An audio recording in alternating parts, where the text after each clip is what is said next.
Hey guys, welcome back to another week of MV Kids. Hi guys, welcome back. So, as you guys know, our theme this month is being creative, right? How God was creative when He created the world, when He created you, just like we all have our unique fingerprints, toe prints, tongue prints. I didn't even know if that was a thing, tongue Do you know prints. your ear prints are different too? Every single person's ears are different. Are you serious? Yeah, every ear is different. I'm not serious. Compare ears with your siblings, with the people next to you. Who has nicer ears? Me or Chris? I have littler ears. Yeah, mine are kind of big. Mine are disconnected. Yours are Big and stupid like Dumbo. But that's okay. So, we have an example today of how Marshall was creative. Y'all want to see it? What do you guys think it is? Is it a birdhouse? That'd be pretty cool. Yeah. You should build a He's birdhouse. pretty creative like that, You but should build a birdhouse. I don't know. He's 6. Yeah. Lacks the skills. Is it a ship? Did he sew his own clothes? Probably not. No. That's hard. Yeah. I feel like that's impossible. It's not. He can do it. But you need a lot of help if you see were what 6. it is. Marshall used his creativeness to make a rainbow tree. Oof. That is a beautiful tree. Isn't that great? That is the best looking tree I've ever seen in my life. Look at that. And Marshall made this all by himself. And he's only 6, you see? So it just shows that if you want to be creative, anybody can do it. Isn't that right? Absolutely. Anybody. So what's another way that we can be creative at the house? What's something cool we could do? You know, we said the birdhouse. Make a birdhouse, and you're going to make a bird's day. You can make an airplane out of paper. That's really, really simple. But you can decorate it Yeah, in your own way. that's awesome. You could even go to the store and get like those wooden airplanes that you can put together with your parents. It could be a nice family activity. Or you can plant a garden. Mm. That like a takes, good one. how long does it take for plants to sprout? It usually takes anywhere from 60 to 80 days. Sometimes longer, depending on the type of fruit. You plant that garden, you let me know how it goes in November, okay? Can't wait to hear about it. So, you know, when God created us, He was creative, and it's like we learned last week that we are a masterpiece, and it shows that God didn't just create us like, oh, Cody, sure, let's do this, make him tall, dorky. But no, He put a lot of thought into us. You know, He put a lot of thought into us. He created a plan for us, a future for us, and He loves us. And that's enough reason to want to worship God all the time, because just the love that He poured out on us when we deserve none of it. When we don't deserve the love of God, but He still loves us endlessly, and His love is never going to run out on us, and it's always there for us day by day. The Bible tells us His mercies are new every day. Our God is a good God, He is a gracious God, and He is worthy of all of our worship. So let's go into our time of worship now. Oh, happy day, you wash my sin away. Oh, happy day, I'll never be the same.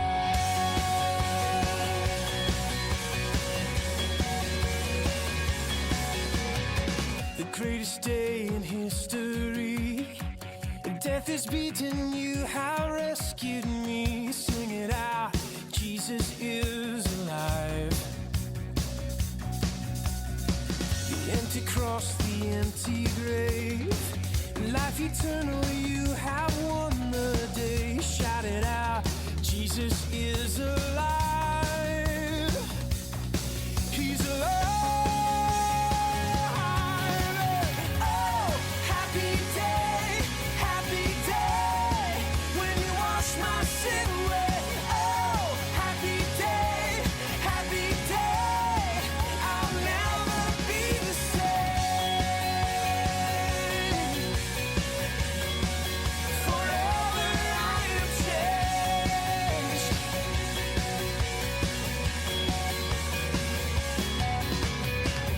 When I stand in that place, free at last, meeting face to face, I am yours, Jesus, you are mine. There's joy and perfect peace. Earthly pain finally will cease. Celebrate, Jesus is alive. He's alive. And oh, happy day, when you wash my sin away. Oh, happy day, I'll never be the same. Forever I am changed.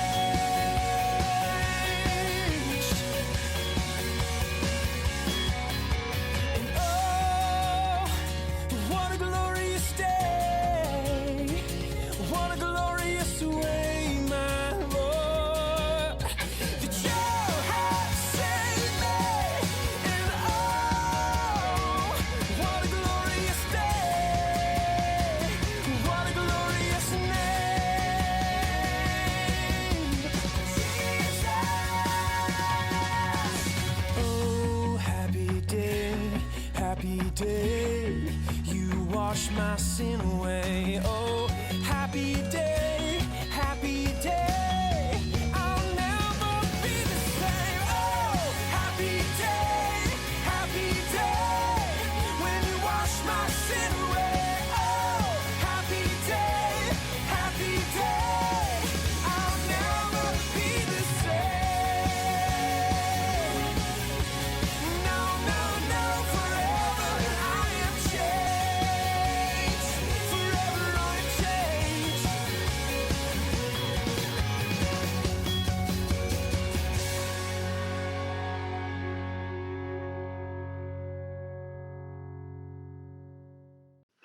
So, what do you guys want to be when you get older? Maybe an astronaut, professional baseball player. Maybe you want to work at McDonald's. The president. Every kid wants to be the president Of course. sometimes. Like, what an easy job, right? Why don't you want to be the president? What can be more fun? When you were a kid, what did you want to be when you got older?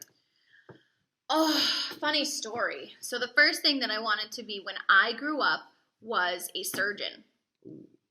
I wanted to be a surgeon. Nice. And I couldn't decide between a neurosurgeon or an orthopedic surgeon. Neuro is brain, orthopedic is... Bones. I was going to say kids. Bones. But then, like, when I was, like, 13 or 14, I became grossed out by blood. Oh, yeah. So that ended that. So Funny then I story, wanted to too. be a teacher. Whenever I get blood drawn or anything, I pass out. If you're curious. I've never passed out before. No? No. It's not fun. But when I found out that blood made me queasy, I changed my mind and wanted to be a teacher. Teacher. Hey, here I am. Yay, teaching these kids.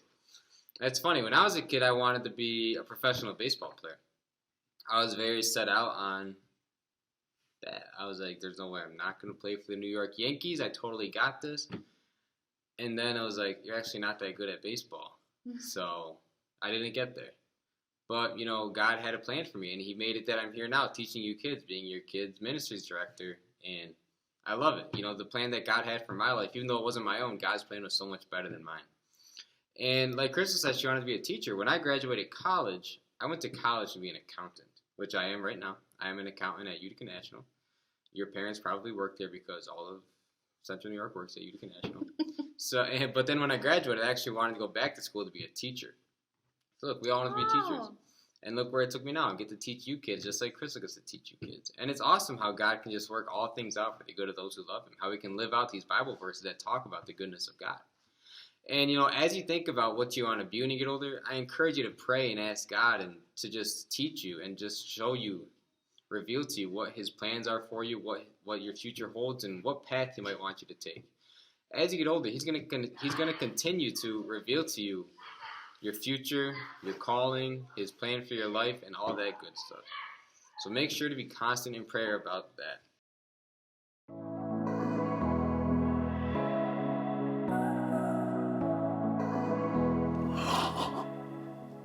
Hey everybody, it's me, Jacob, and today I'm here to talk to you about creativity. Creativity is imagining what you could do because you were made in God's image. There are so many different artistic ways to be creative. And today, I hope to demonstrate just how creative I am in the culinary arts.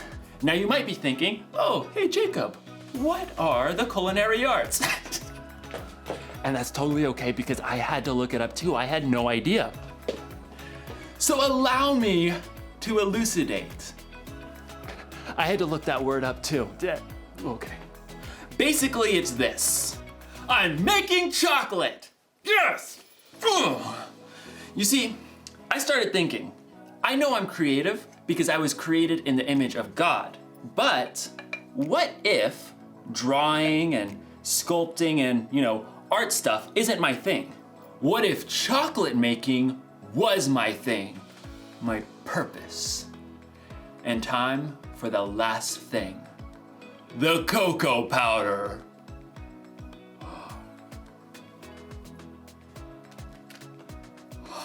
In my research, I learned that chocolate comes from a bean that grows from the cacao tree, which technically means that chocolate's a vegetable.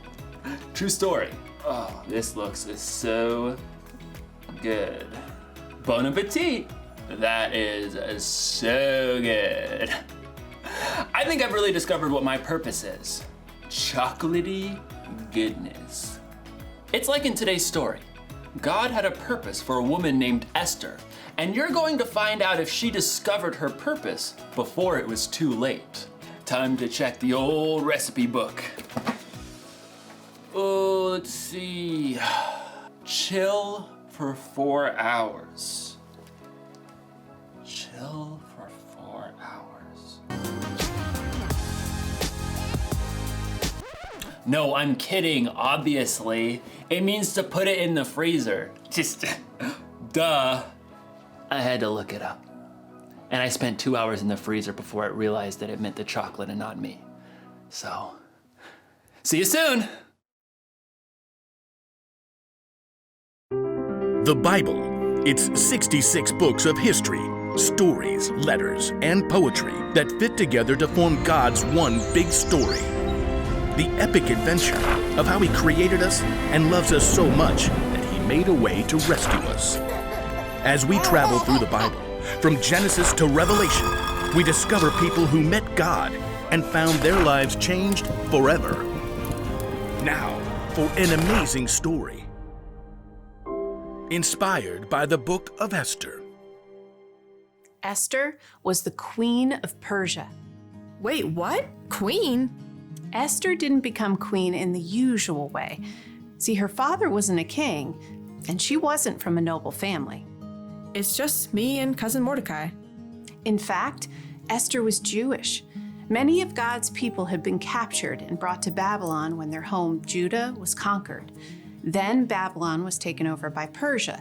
So Esther grew up in a land that wasn't her own. When Esther's parents died, her cousin Mordecai raised her as his very own daughter. Always remember what our scriptures say. Love the Lord your God with all your heart and with all your soul.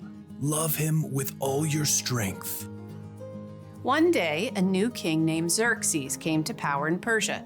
He was so impulsive that he actually fired his queen Vashti simply for refusing to show up at a wild party. She will never see me again.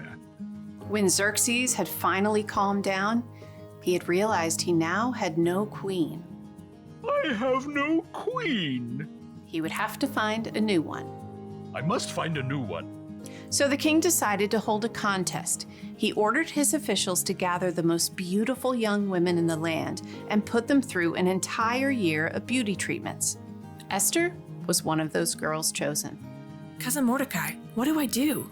Don't tell anyone you're from a Jewish family. I have chosen my new queen. Drum roll. My new queen is Esther. Me? Assume the queenly royal crown. I might have to resize it. Just as Xerxes had so impulsively switched queens, he also promoted a royal official named Haman higher than all of the other nobles in the kingdom. Bow to me, you fools! Haman was delighted when all of the officials outside the palace bowed low before him. When he discovered that Mordecai refused to bow, he was enraged. You have to bow! Somebody make him bow! Haman was so angry. He made a plan to destroy not only Mordecai, but all the Jews in the land. He laid it out for the king. Your Majesty, these Jews live differently than everyone else. They don't obey your laws. Fiddlesticks! That's just wrong. Precisely. Give the order to destroy them. Consider it done. Xerxes agreed to the terrible decree. Messengers took the letter all over the kingdom. Hear ye, hear ye. On the 13th day of the 12th month, all Jews are to be killed. Hear ye, hear ye. When Mordecai and the other Jews discovered the horrible news, they dressed in rough clothing and wept bitterly. Mordecai sent a message to Esther in the palace, telling her what Haman had done. You must ask the king to save our people. Esther was devastated. She sent a response to her cousin. No one can come before the king unless he sends for them. If I do it, I'll die, unless he reaches out his gold scepter to me. Mordecai sent his answer right back. You may not escape, even though you're queen. Who knows? It's possible that you became queen for just a time like this. He's right. Here, tell this to Mordecai. Gather all the Jews. Don't eat anything for 3 days. I and my servants will fast too. Then I'll go to the king. Esther faced an impossible dilemma, but she took 3 days to prepare her heart and her mind. Bring my most beautiful royal robes. Heart racing, Esther entered the throne room. Across the long hall, she saw the king seated high on the throne. Breathless, she waited for him to see her. Please, please, please. The king looked up. His dark eyes locked on Esther's face. And then he smiled. He reached out his golden scepter. Thank God. What is it, Queen Esther? I'll give you anything, up to half my kingdom. Esther could have made her request right away, but she knew she would have a better chance if she made the king curious. King Xerxes, if it pleases you, come to a feast I prepared today. Oh, and bring Haman. Consider it done. Esther created an elaborate feast for the king and his number 2 official. Look at me, you peasants, invited to the queen's banquet. At the meal, King Xerxes once again tried to discover what Esther wanted. I'll give you anything, up to half my kingdom. Once again, Esther held her ground and waited for the perfect moment. I'd like you and Haman to come to another feast tomorrow. Then I'll answer your question. The king agreed, and Haman spent the whole evening bragging to all of his friends. You guys, the queen thinks I am the bomb. But the second feast was a different story. As before, Esther prepared an incredible meal. Both Haman and the king were quick to dig in. What do you want me to do for you? I'll give you up to half my kingdom. Esther took a deep breath. Something told her this was the right moment. Your Majesty, let me live. Please spare my people. We have been sold to be destroyed. Haman paled and choked on his fillet, but the king's face flushed red with rage. Who is the man who has dared to do such a thing? Esther turned her gaze on Haman. Haman is the one. In a panic, Haman threw himself at the queen. Totally didn't mean it. Please, please, please let me live. You dare attack the queen? Take him away. That very night, Haman was killed, and the king created a new order that would allow the Jews to be saved. We will celebrate this day with great joy. God had given Esther a surprising position in a foreign nation, and when the time was right, she would use all she had been given to save her people.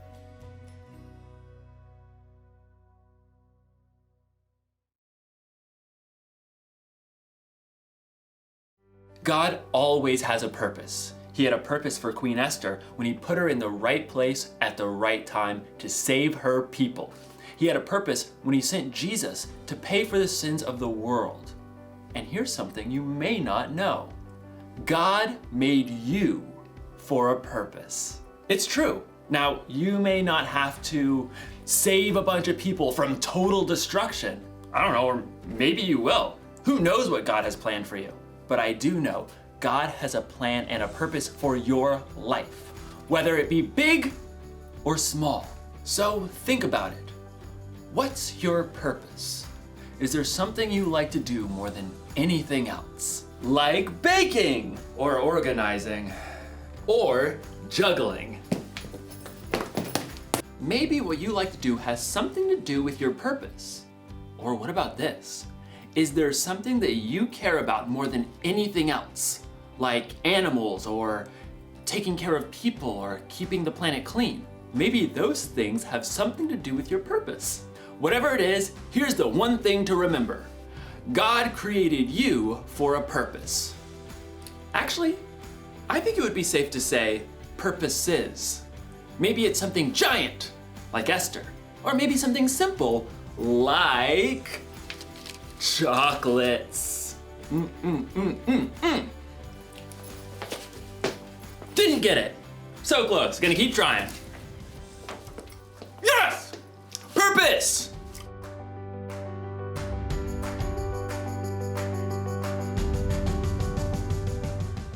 I gotta get that. We have a special guest Yay! today. Hi. You guys remember this guy, Jonathan? Who doesn't know Jonathan? He's the cool guy. He's the cool guy in the church. You ever heard him play piano? These guys are cool. He's lying to you. He's the cool guy. This is modern Beethoven. But we have a question for Jonathan that we just asked you guys. Jonathan, when you were a child, what did you want to do when you grew up? Pretty much anything media. I wanted to be like a DJ, an actor, a musician, pretty much all that. And funny thing is, that's still what I want to do. So Yeah. I think biggest thing is I wanted to be like a musician. So Someday Yeah. he's gonna have his own album. I'll And if sign you- autographs for each and every one of you who can tell me that you watched this video. Yes. Ooh, that's a good one. Someday that's gonna be worth the And penny. even better, you just started your YouTube channel, I did. Jonathan Wright Worship. I'm sure every kid watching this wants to be YouTube famous. He's there. Yep. 100 views. That's not exactly. He has like YouTube. 25 subscribers though. I'm one. I think I'm one. I don't know though. You think? Well, we better make sure of that. I have multiple accounts. I'll subscribe Oh, a yes. ton of times. I want to get to 30 by tomorrow. Yeah, I got you. Well, thank you for having me. You're welcome. Thank you for Bye-bye. this. Thanks for 20 coming. minutes.